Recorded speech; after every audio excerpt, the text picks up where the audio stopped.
wish I didn't take life so seriously. I wish I didn't take life so seriously. I wish I didn't take life so seriously. I wish I lived more. I wish I gave more happiness to my family. I wish I knew how precious life was, how fleeting, how special, and at the same time fragile and insignificant. I wish I didn't give up on my dreams so easy. One day, life will flash before your eyes. Make sure it's worth watching. When we look back on our life, in our last breaths, we will all wonder, did my life mean anything? Did my life mean anything to this world?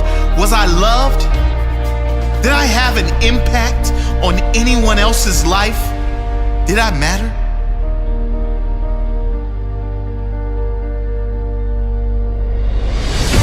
We won't be worried about our bills. We won't be worried about our hair. We certainly won't care about our favorite TV show. We won't spare a second thought of others' opinions and judgments. Did I matter? Before you reach that last breath, today might be the time to make a change. Make your life matter. One day, it will be over. There will be 2 dates, either side of a dash. Make sure that dash is not empty. Make sure it is full of life, full of living. Oscar Wilde once said, "To live is the rarest thing in the world. Most people exist. That is all." And he was right. Don't live like everyone else. Existing. Be extraordinary. Live every moment with passion and wonder. Don't take anything or anyone for granted. What is important to you? What dreams do you have? Go get them. What are you waiting for? You only have one shot. If you miss the target, at least you will live with pride, knowing you have no regrets. Who do you love? Who has loved you? Tell them. Tell them now. You never know when it will be your last chance. Don't take this magical thing called life for granted. Keep your head when everyone else is losing theirs. Trust yourself when everyone else doubts you. Master your dreams when all others give up on theirs. Be the captain when everyone else is content being the crew. Be the lion when all others are playing sheep. Be the leader when all others are following. Live each day as if it may be your last on earth. It may be. Leave your legacy.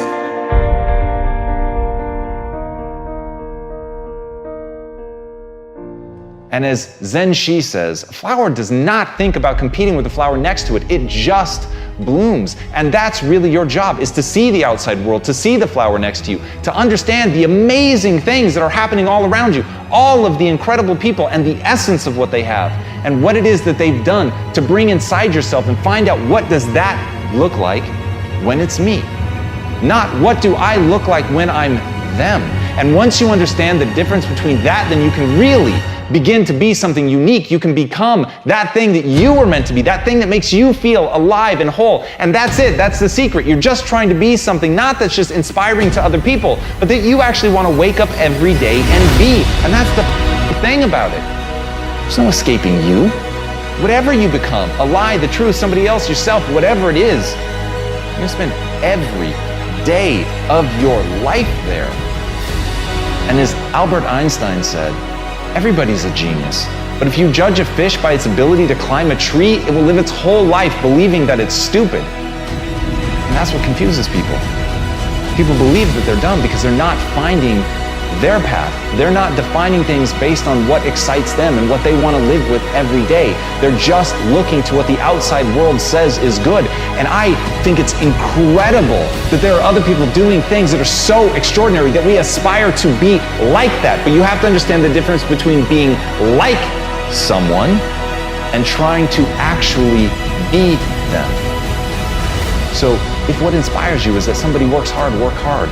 If what inspires you is that somebody gets up every time they fail, get up every time you fail. If what you like is that they are themselves with all their weird eccentricities and quirks, then be true to your eccentricities and quirks, but don't try to embody their eccentricities and quirks. That's the surest way to become the fish that thinks it's stupid because it's being judged by trying to climb a tree. So as Scott Belsky said, when 99% of the people doubt your idea, you're either gravely wrong or about to make history.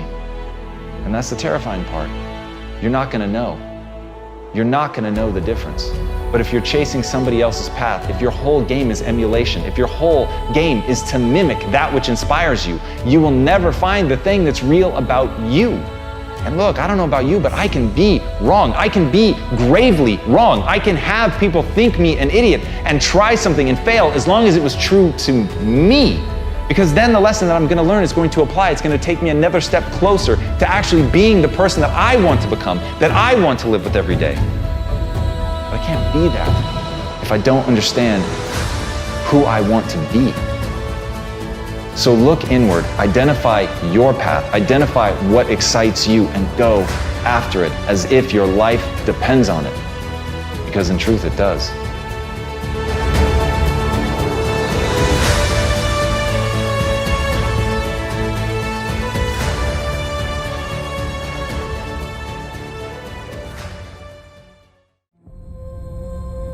And the question is, if you died today, what dreams? What ideas, what leadership, what books, what gifts will die with you?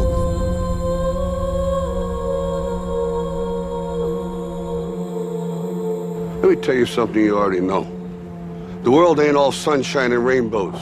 It's a very mean and nasty place, and I don't care how tough you are, it will beat you to your knees and keep you there permanently if you let it. But every time that happens, you get back on your feet. You get up just as fast as you can, no matter how many times you need to do it. Remember this: success has been and continues to be defined as getting up one more time than you've been knocked down. And I'm telling you, you're not where you want to be financially, and it's not going to take 20 shots. You're not where you want to be in your marriage, and it's not going to take 20 shots. You are not where you want to be in your personal life.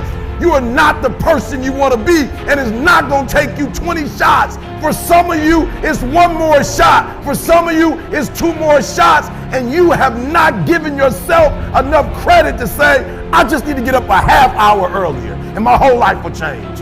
I just need to get up 1 hour early. I just need to work 1 hour longer.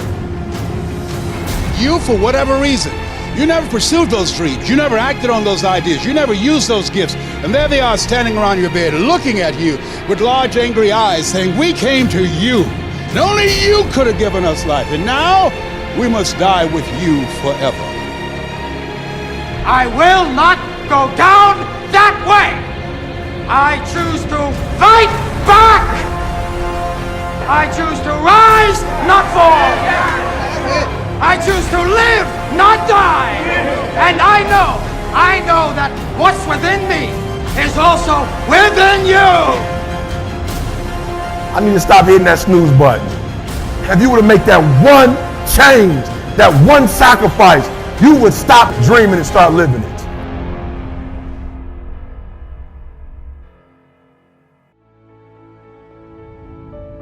What would amazing look like for you?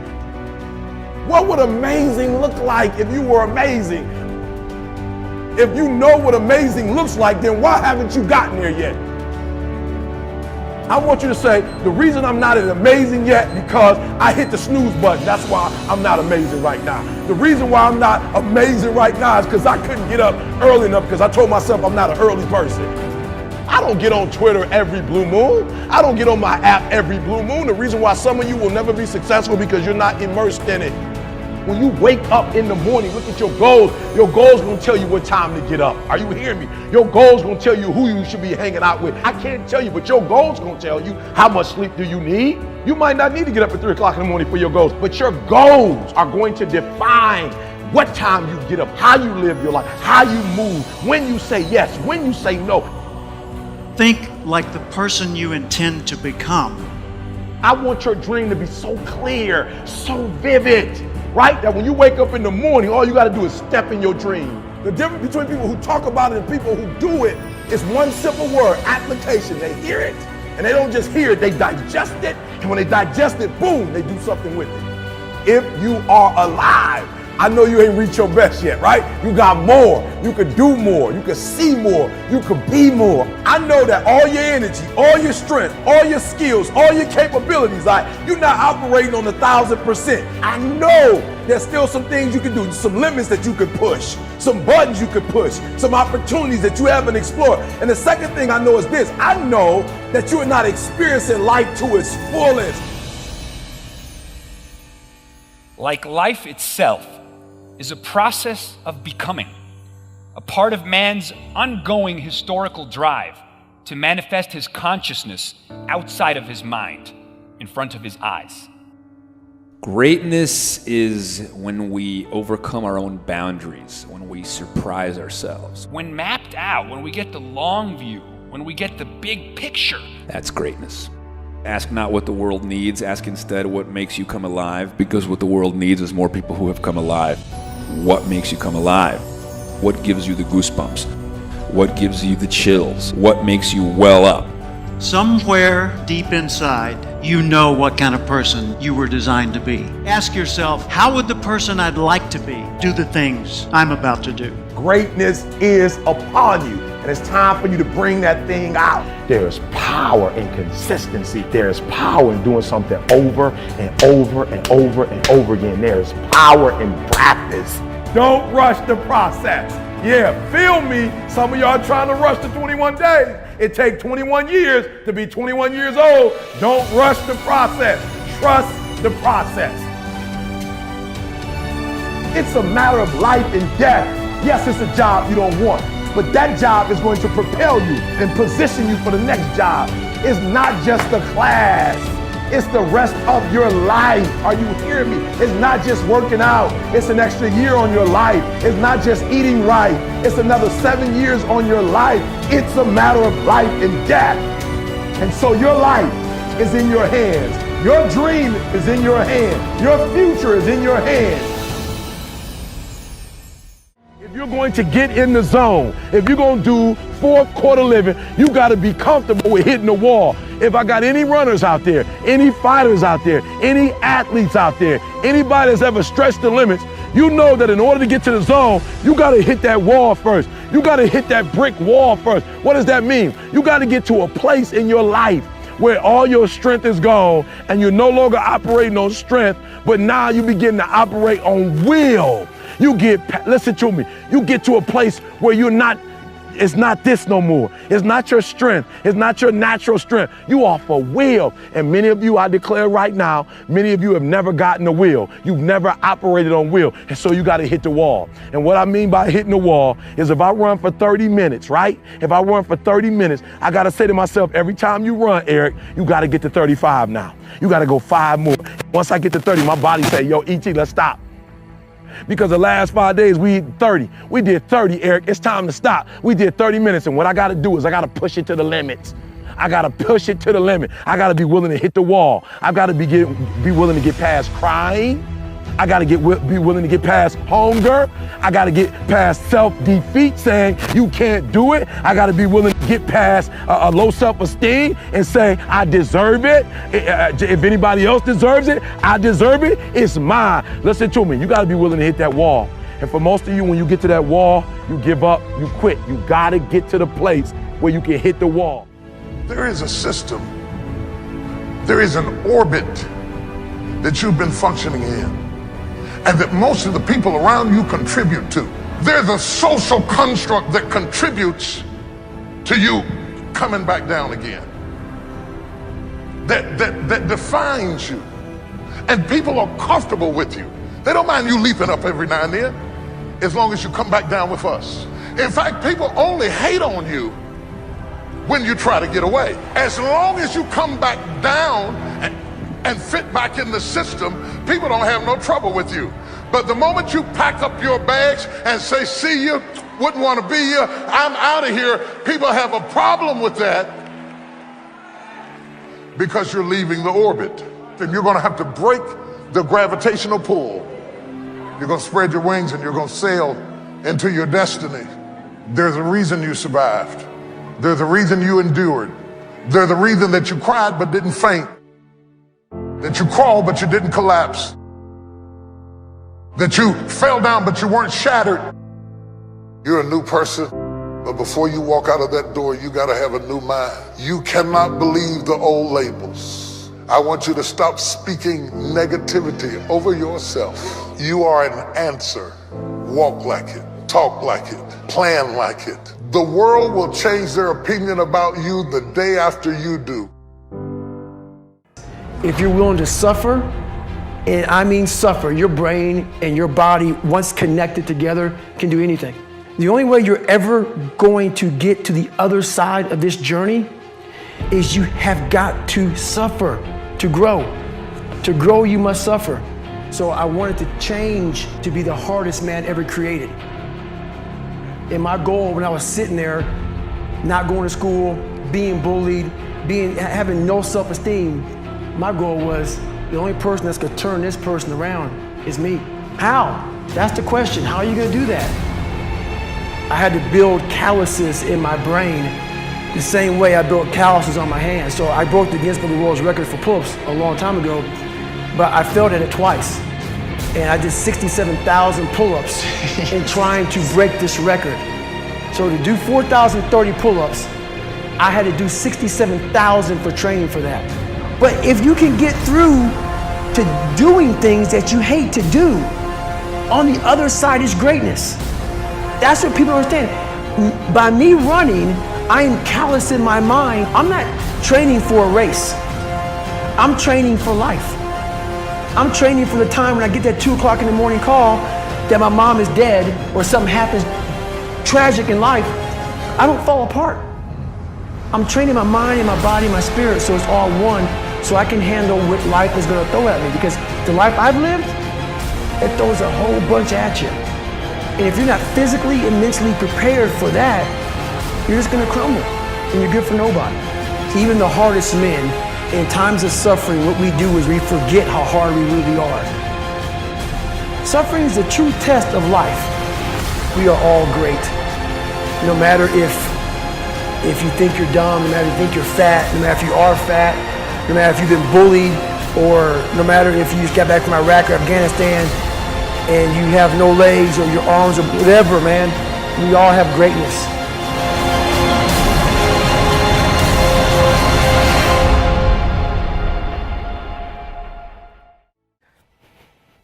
If I could get 4 of you to understand, it's just not gonna matter when people, I love when people, I don't even know what else to tell you. I'm gonna say it very clear. Let Stefan get very focused here because I wanna really deliver this with all the drama that it deserves. And I like when people put me down. I get off on when people put me down. Nothing is more interesting to me than to prove all of you wrong. I love the people that think I'm a huckster or I've got some hidden agenda, or I'm not that good, or I won't be that great, or I think too big of myself, or my dad had a liquor store and that's the only reason I'm successful, or I got lucky, or show me, like please continue to judge me and underestimate me because it's the only driver I have and that's how I'm wired. I think one of my greatest inspirations or things that I would feed off of basically was just obviously people not believing in the cloud of doubt that kind of I felt hung over my head and wanted to just prove everybody wrong. You know what I mean? I wanted to make it and I was gonna make it regardless of what anybody said. I mean, there's so many people right now that are not doing what they love because they're worried about what other people think or what other people say, especially your inner family. We've talked about this at length. I'm very passionate about this. I'm so grateful that I don't give a crap what anybody thinks of me. When you're 15 now, when you're 51 or when you're 91, you're gonna be stunned how little you care, how little it mattered. And this includes your parents and your siblings and even your children. This is an intense thing. This is a very intense thing. And at the end of the day, it's not gonna matter. And you have to love yourself first and feel good and complete with yourself first. So as a 15-year-old, I would do what I did as a 15-year-old, which is start building those skills and not listen to your parents and not listen to your teachers and not listen to your friends. Respect it, but don't let anybody impose their way on you. It's you. You're with yourself, and you've got to make yourself happy first. Just close your eyes until you're 29. Everybody wants to come up with excuses. I'm this, I wasn't born that way. I'm stuck, I'm in a rut. I wasn't born here, this. You can't be lost in life when you're this young. I'm a female, I'm an immigrant, I'm a minority, I'm transgender. Excuses, reality. The problem is, nobody cares. Your lack of patience is killing you, slowing you down, and everybody else. Your need of things is killing you. I don't need a fucking watch, I don't need a fucking whip. You need to be happy, because happiness drives everything. You're not lost in life, you're just early in the process. Everybody's trying to prove something so early. You fucking wrap your head around not giving a fuck about any advancement to your 29? Please, whatever it takes, call your grandmother, go to your great grandfather's burial spot, go back to the old country, go to a shelter, do something that recalibrates your perspective on what is actually going on here. Every person in here fucking won the lotto. You won. Way too many people have made decisions without ever trying. Everybody's judging themselves way too early.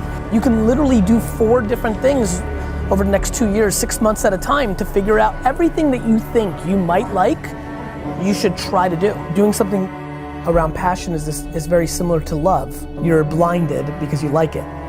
It's not rational. It's not rational. The number one reason I push patience, man, patience. Everybody's looking up to audit themselves where they are now, is because patience will give you the air cover to take risks. Time is your asset. What I would do is gather as many experiences as possible. The one thing a 20-year-old has over me is 20 fucking years. Get the fuck out of the machine for a second and think about what you're doing here. You get optimism and patience, you're fucking off to the fucking races. The 99% that achieve are willing to sacrifice, be persistent, put in disproportionate work, and think in 50-year terms, not 50-day terms. Just close your eyes until you're 29. Just close your eyes until you're 29.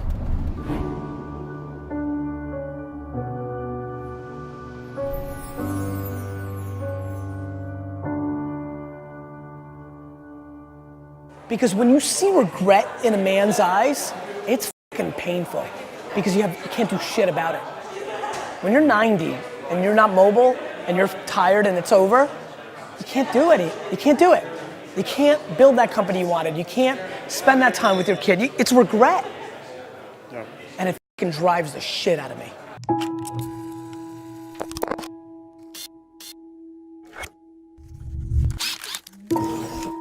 No, look, I think failure has to be quantified. If you fail that you never can get up from it again, that's not a good failure. I think failure and adversity are the 2 things I think about. For me, as an entrepreneur and very entrepreneurial and always in my own stuff, all the failures along the way, even going back to like the baseball card show when I was 13 that I paid $400 for a table and nobody showed up to that baseball card show. That was a learning lesson.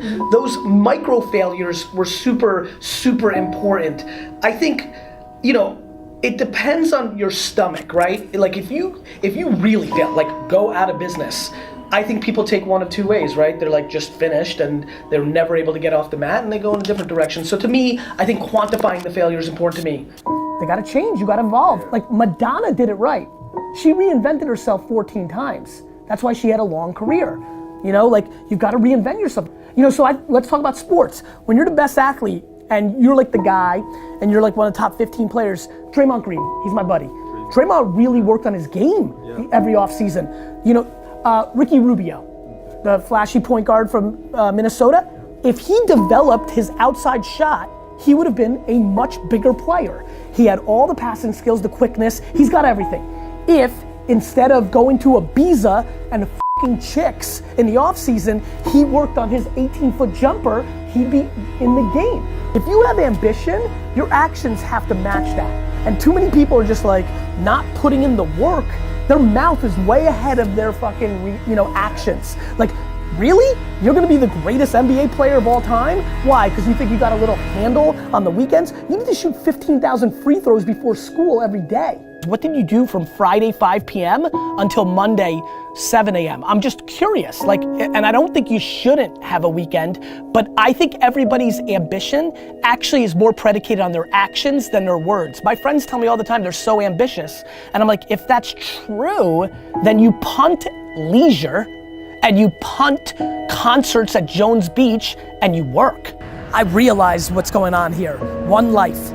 I realize that I'm living like this is our only at bat, and most of you aren't. People fucking walking around here like they're coming back. People fucking walking around here like they're coming back. You're not coming back. Well, listen, I don't want to impose my beliefs on others. Maybe you believe you come back. I believe you come back as a tree, or a flower pot, or D-Rock sneakers. And that blows compared to being a human. And so I'm acting that way. I'm acting that way.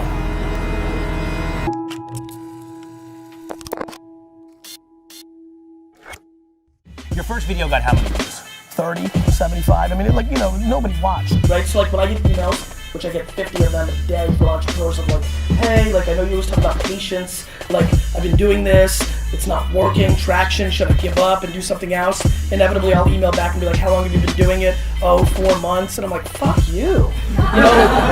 You want this to be your life and you're giving up after 4 months? Are you out of your mind? Patience is grossly underestimated. I was very successful, my wine business is growing. Now I start doing this show and spending all my time trying to promote this show. And the sales of Wine Library start flattening out because I was the engine. The show wasn't getting watched, but I knew this was right. And the show really didn't take off until mid-2007, a year and a half in, of 5 days a week of doing a show, getting only hundreds, then a couple thousand views. Gotta keep putting in the work every day. 1 is better than 0. Gotta keep putting in the work, putting in the work, putting in the work. There is no quick cure. The hard work matters, and the patience is what overrides it, right? I don't need to get mines at 25. Heck, I don't need to get mines at 45. This is a long, long game. I'm very driven by the climb, right? I think being an immigrant, I guess, or just having this DNA, I don't like winning. I like losing. I like the struggle. I don't give a shit about the stuff that comes along, but the game is my drug. There will never be a game over for me. There's no dollar amount. The game, the process, the climb, that is the drug that drives me. That is my oxygen. That's what I love. And so every day is gonna go by. 2016, 2017, 2018, 2019, 2020, 2021. And you're gonna look for the short game. You're gonna look for that miracle algorithm. You're gonna look for that one move that's gonna change your outcome. And you're gonna continue to search and play the short game while I keep putting in the work, the hours, the long-term value, and putting in the work while everybody else is hoping and dreaming. I'm gonna be executing. You play the short game, I'll keep playing the long game. And it's time to put on a helmet and get to work. I'm scared. I'm super scared. I'm scared because I know exactly what happens this month every year. Every year. I'm scared. I'm scared because I know that there are so many of you that graduate this month and have no fucking idea what you want to do. And that's okay. Most people don't. You should not be stressed about that. I'm actually not scared about that. I'm scared that you don't realize that you're entering the greatest 5-year window of your life. If you are 22 years old, you are entering, first of all, some of the greatest years of your life, A, but B, this is the moment, because you have to understand, this next 5-year window is when you don't go practical and safe. This is not the time to get the job mom wanted you to. This is not the time to try to maximize as much money so you can buy oh, fat whip. This is the time to realize that you have a 5-year window, and it's 3 for some, it's 8 for others, but this is a 5-year window for you to attack the life that you want to win, not because it's the secret or because the world's so zen, because it's fucking hard as shit out there.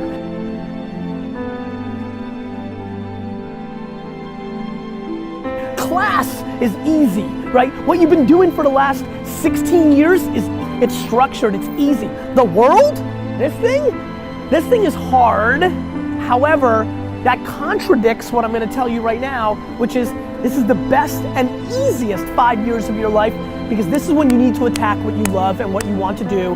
Here's why. You don't have all the baggage. You may have college loans, respect, it's hard as shit. You may have the expectations of your parents, mentally hard, fake hard. You may have a lot of other things, but this is exactly when you can live with 4 roommates in a basement and eat fast food. Do you understand? This is not when the baby's there. This is not when you've been married and you promised. This is not when the world has sucked out all your dreams and hopes yet. You still got this window. And yet, so many of you are so hungry for short-term gains, like maximizing the job that paid you $3,000 more, but it's not as fun, but you want that $3,000. For what? For what? For a new iPhone? For what? You get to live life one time. And this is the time right now to understand what's actually happening and actually map your behavior to something that will impact you for the next 80 years. So promise me that you understand that the land grab of happiness starts right now. That you don't have to worry about getting that job. What you should do is go and travel and learn. Go and start that business that you've always wanted. Hook up with those 3 teammates and start that band you've always wanted. This is the time to be massively risk oriented. I know that this is when you're supposed to grow up and go see the world. But guess what? The world isn't what mommy and daddy told you. The world is exactly going to be what it's going to be, with or without the way you thought it was gonna be. A ton of shit is gonna change. The world changes every goddamn day. Right now, what you need to recognize is you can afford to. And again, because I'm scared, I can hear myself talking. I'm not saying it's the secret, it's practicality.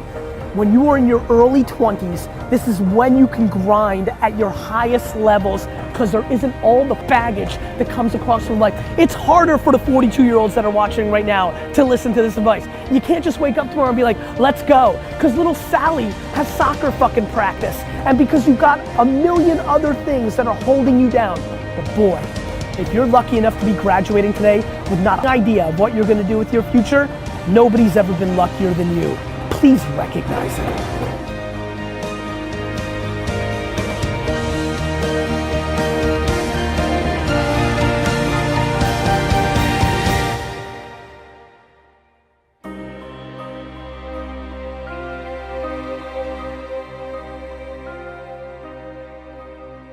So I always tell people, find something that you would die for and live for it.